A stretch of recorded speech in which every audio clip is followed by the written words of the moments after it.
엠비엔골드 김응태 매니저와 함께하는 하프타임 공략주 시간입니다. 앞서서 시청자 고민부터 해결하고 왔는데요. 과거의 고민은 뒤로 하고 이제부터는 시장 상황에 걸맞는 종목을 편입해 보겠습니다. 자, 엠비엔골드 김응태 매니저와 함께하겠습니다. 매니저님 안녕하세요. 네, 안녕하세요. 네, 포트폴리오 점검부터 먼저 해보겠습니다. JLK 이틀 전에 의료 AI를 보자고 말씀을 해주셨는데 현재 V장 반등 나오고 있어요. 반등 언제까지 이어질까요? 사실 이 JLK는 과거 제가 7월 달에 소개를 해드렸는데 이게 증시가 급락을 하면서 선저가를 한번 터치를 했어요. 그러면서 선저가를 터치해서 포트에서 아웃은 됐지만 사실 어저께 우리 시청자분들께서 이제 JLK도 한번 리뷰를 좀 도와달라라고 말씀드려서 제가 이 종목을 가져왔는데 오늘 장중에 하는 급등하는 모습을 한번 보였기 때문에 아마 JLK에 대한 흐름도가 다시 한번 살아나지 않을까라고 좀 보여지고 있고요. 일단은 내질환 관련돼서 이제 엑스레이 촬영, 방사선 촬영에 대해서는 역시 의료기기 쪽에서는 이번 올해 말부터 좋은 흐름으로서 매출액이 꾸준하게 증가될 거라는 기대를 가지고 있으니까요. 아직까지는 조금 더 상승 여력이 남아있다라고 보시면 될 것 같습니다. 이미 한번 지난번에 유상증자와 무상증자를 동시에 발행하면서 권리락이 발생을 했어요. 그러면서 가격대가 조금 하락하는 모습을 보이는데 네. 지금 보시게 되면 다시 한번 V자 반등으로 추세가 살아있고 맞습니다. 직전 고점을 뚫지 못하는 모습을 보였습니다. 이런 점이 좀 아쉬운 부분인데 네. 오늘도 거래량이 좀 소폭 나오면서 직전 고점에 있는 매물벽들을 소화하는 과정이다라고 생각하시면 좋을 것 같습니다. 저도 좀 추세는 아직 살아있으니까요. 기존까지는 저는 16,000원에서 17,000원 이상까지 목표가를 상향 조정해서 보유하신 분들이라면 좀 더 길긴 호흡으로서 보유하자라는 말씀 드리도록 하겠습니다. 네, 아직은 상승 추세가 깨지지 않았기 때문에 저희는 좀 더 보유하면서 정고점 돌파 기대해 보도록 하겠습니다.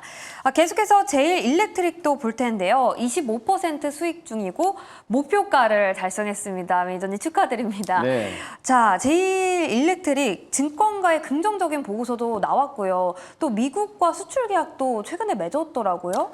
좀 더 지켜봐도 되겠죠? 네, 맞습니다. 오늘은 전력기기 업종들이 강한 흐름을 보였는데 아무래도 구리 가격이 상승하다 보니까는 네. 이런 전력 케이블, 전선이라든지 또는 변압기 관련된 기업들이 오늘은 좀 강한 흐름을 보이고 있습니다. 사실 이 전력뿐만 아니라 오늘 전반적인 시장이 강한 흐름을 보였기 때문에 동반 상승하지 않았나라고도 보고 있고요. 이런 JLK도 제이일렉트릭도 역시나 마찬가지로 지난번 미국에서 수출에 대한 수주 내용이 나왔기 때문에 한번 급등하면서 고가놀이 자리를 유지하고 있는 상태이기 때문에 당연히 추가적인 상승세가 나올 수 있다라고 보시면 될 것 같습니다. 물론 전력 설비에 대한 대장주는 HD현대일렉트릭이라고 볼 수 있는데 네. 아직까지 추세가 강한 흐름을 보였기 때문에 당분간 하반기까지는 추세가 여전히 유지하면서 강한 흐름으로 보일 수 있으니까요. 저는 직전 고점 있는 12,000원 정도 이상도 바라볼 수 있다라고 보시면서 지금까지는 좀 더 긴 호흡으로서 홀딩하자라는 말씀 드리도록 하겠습니다.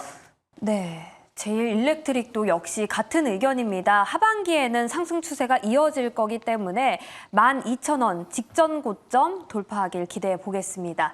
자, 다음으로요. 화성밸브 리뷰를 해볼게요. 10시부터 동해가스전 2차 전략회의가 열렸는데 제가 주가를 보니까 10시 부근부터 좀 급락이 나오고 있더라고요.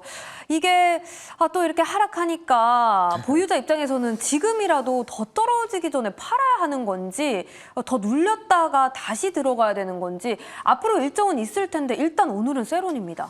네, 맞습니다. 일단은 오늘 재료가 나왔기 때문에 네. 재료 소멸로 인해서 단기적인 조정이 나왔다라고 볼 수가 있겠는데요. 사실 특별한 이슈는 없었어요. 하지만 12월 달에 정확한 일정에 맞춰가지고 진행을 하겠다라는 소식이 발생했는데 그것 때문에 잠시나마 그 뉴스로 인해서 한번 급등을 했다가 다시 한번 조정받고 있는 모습을 나오는 모습이었습니다. 목표가가 좀 14,500원 좀 아쉬운 부분인데 14,300원까지 올라갔다가 좀 내려가는 모습인데요. 사실 이 화성밸브 같은 경우는 제가 어제 무료 방송을 하면서 시청자분들께 이 종목은 내일 바로 뉴스 전에 팔으셔야 됩니다라고 말씀을 드렸거든요. 네. 그래서 아마 수익을 챙기보신 분도 계실 테고 또는 바빠서 매도하지 못하신 분들도 계실 텐데 저라면 오늘 자리에서 만약에 못 파셨다라고 하면은 추가적으로 하락했을 때 저는 조정 장소에서 조금 더 추가 매수하자라는 의견을 좀 드리도록 하겠습니다. 왜냐하면 이번 달에는 이슈는 끝났지만은 11월 달과 12월 달에도 이벤트가 남아있기 때문에 다시 한번 반등하는 모습을 보일 거라 보여지고요. 오늘은 뉴스로 인해서 재료 소멸 한번 나왔다라고 하지만 아직까지 고가놀이에서 무너지지 않는 자리다라고 하면은 오히려 좀 더 내려왔을 때 분할 매수 관점으로서 추가적인 매수가 들어올 수 있다라고 보시면 될 것 같습니다. 네, 일단 오늘 매도를 못하신 분들은 조금 더 떨어졌을 때 추가 매수를 하는 것도 방법일 거라고 생각을 합니다. 아직은 추세가 깨지지 않았기 때문에 저희는 보유를 해보도록 하겠습니다. 자, 그리고 대망의 마지막 종목입니다. 이 기업을 보유하고 계셨어요. 유한양행인데요. 4차 목표가를 무려 달성을 하고 오늘 또 신고가를 터치했습니다. 4차 목표가로 제시해 주신 그 16만 원이 신고가거든요. 네, 맞습니다. 네. 아, 더 오를까요? 이미 네, 많이 저도. 오른 것 같기도 하고 신규 진입은 좀 망설여지는데 신규 진입이 가능할지도 짚어주세요. 저는 지금 자리가 신규 진입은 다소 네, 부담스럽지 않을까? 지금 봐도 해서 아마 들어가시겠어요? 저 조금 무섭거든요. 네, 저도 무서운 건 마찬가지입니다. 그래서 지금 자리에서는 이제는 차익 실현 물량이 쏟아져 나올 수 있는 자리다라고 보시면 될 것으로 보이니까요. 지금 자리에서 신규하는 것보다는 보유자 영역이다라고 체크하시면 될 것 같아요. 네. 이미 한번 제가 14만 원에서 15만 원 돌파할 때부터는 신규 진입은 접근을 조금 더 다시 한번 고민해보자라고 말씀드렸는데 이미 제약바이오에 대한 수급 자체가 더 강한 흐름으로 보인다라고 하면 더 올라갈 수 있겠지만 이미 한번 시가총액이 12조가 넘어갔기 때문에 더 이상에 대한 강한 흐름도는 또 좀 다소 좀 약할 거다라고 보일 수가 있겠습니다. 따라서 일단은 보유자분들은 목표가를 조금 더 상향 조정해서 17만 원까지는 바라보는데요. 17만 원 부분에서는 분명히 이제 차익 실현 물량이 쏟아져 나올 가능성이 굉장히 크기 때문에 지금부터 어느 정도 패턴 자리에서는 매도 포지션을 가지고 대응하시면 좋겠고 지금부터라도 조금씩 분할 매도 관점에서 수익을 좀 챙겨가시면서 나머지 보유 비중으로서 조금 더 수익을 극대화하는 전략으로 보시면 좋을 것 같습니다. 네, 보유하신 분들 너무 부럽고 또 축하드립니다. 유한양행을 보유하신 분들에 한해서 5차 목표가 17만 원 제시해 드리도록 하겠습니다. 자, 그럼 김은태 매니저가 오늘 장에서 또 관심 있게 보는 섹터와 종목이 뭔지 궁금한데요. 먼저 관심 섹터부터 열어보도록 할게요. 자, 오늘은 건설기계입니다. 제가 유추해 보건데 중국 관련주로 인해서 이렇게 건설 기계를 가지고 오신 것 같은데 오늘 외국인은 이 중국 관련주 중에서 화장품을 많이 사거든요. 매니저님이 건설 기계를 택한 이유가 궁금해요. 아무래도 화장품이 가장 이슈를 많이 타고 가볍기 때문에 아마 네. 수급이 몰리지 않을까라고 보여지고요. 제가 항상 말씀드리는 거는 급등한 종목들 이미 오전부터 급등했기 때문에 오전에 담았다라고 하면 화장품 섹터를 보겠는데 아직 올라오지 못한 기업들을 한 번 더 보자라고 말씀드리면서 조정받았을 때 매수의 기회다라는 관점으로 보시면 될 것 같습니다. 사실 제가 오늘 건설 기계를 가지고 온 이유가 그 중국에 대한 부양책 때문에도 수혜를 받는 기업이기도 하지만 네. 미국에 있는 건설 기계에 관련된 캐터필러가 이제 52주 신고가를 갱신을 했어요. 아직까지 시장에서는 부각을 받지 못하고 있는데 네. 그에 따라 가지고 그와 관련된 기업이 또 한번 수혜를 받을 거라고 보여주는데요. 또 그것뿐만 아니라 우크라이나 재건 관련된 수혜주가 건설 기계이기 때문에 충분히 다시 한번 시장에서 부각을 받을 수 있다라고 보시면 될 것 같습니다. 대표적으로 건설기계 쪽에서는 뭐 대장주로 본다라고 하면 HD 현대 건설기계라든지 현대 인프라코어 또는 진성 TLC 뭐 여러 가지 종목들이 있겠지만은요. 그래도 건설기계 종목들에 대해서는 지금 자리에서부터 조금 더 바닥권에서 이제 막 추세를 전환하고 있기 때문에 관심 있게 좀 보자라고 말씀을 드리도록 하겠습니다. 자, 그럼 탑픽 기업도 바로 한번 만나볼 텐데요. 이 건설기계 업종 내에서 매니저님이 선택한 탑픽은 어떤 기업일까요? 진성 TC, 어떤 매력이 있죠?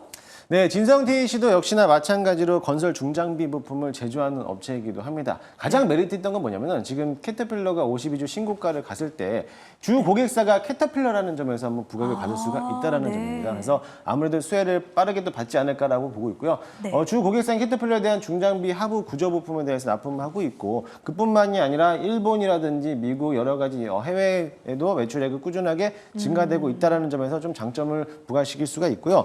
그뿐만이 아니라 여러 가지 사업을 또 영위하고 있습니다. 최근 들어서 수소 연료전지 부품에 대한 거라든지 또는 신재생에너지에 대한 사업까지도 확장하고 있다라고 본다라고 하면은 최근 들어 신재생에너지 관련된 종목들이 상승하고 있잖아요. 그에 따라 가지고 같이 한번 동반 수혜를 받을 수 있을 거라고 저는 기대를 좀 해보도록 하겠습니다.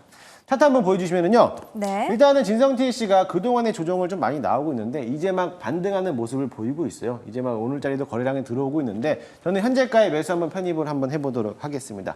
1차 목표가는요. 직전 고점 라인을 넘어가고 있는 9,400원 짧게 좀 잡고 보는데요. 네. 이 9,400원 지금은 보이지 않지만 이 자리가 장기 단기 이평선을 지나가는 자리예요. 그래서 이 자리를 안착한다라고 하면은 완벽하게 추세가 전환돼서 돌파를 형성할 수 있다라고 보여지니까요. 1차적으로는 9,400원, 9,400원 돌파되면은 2차 목표가를 제시해드리도록 할 테니까는 참고하시면 좋겠고요. 손절가 라인은 8,150원 하단 라인은 좀 길게 잡았는데 역시나 마찬가지로 분할 매수 관점으로서 접근하시면 좋을 것 같습니다. 네, 진성 TC에 대한 매력까지 들어봤습니다. 매니저님, 오늘 무료 방송은 없다고 들었지만요. 매니저님의 뷰가 궁금하단 말이죠. 이 동해 가스전 관련해서 묻고 싶은 것도 많고요. 네. 어디로 가면 될까요? 네, 오늘은 아쉽게 무료 방송은 없지만 그래도 네이땡 녹색 밴드에서 김웅태라고 검색하시고 들어오시면요. 무료로 입장이 가능하신데 아무래도 제가 아침부터 동해 가스전에 대한 이슈를 많이들 올려드렸어요. 거기에서 네. 어떻게 대응 전략이 필요한지에 대해서도 올려드리도록 할 테니까는 참고하시기 위해서는 많이들 찾아주시기 바라겠습니다. 네, 지금까지 김웅태 매니저와 함께하겠습니다. 오늘 말씀 고맙습니다.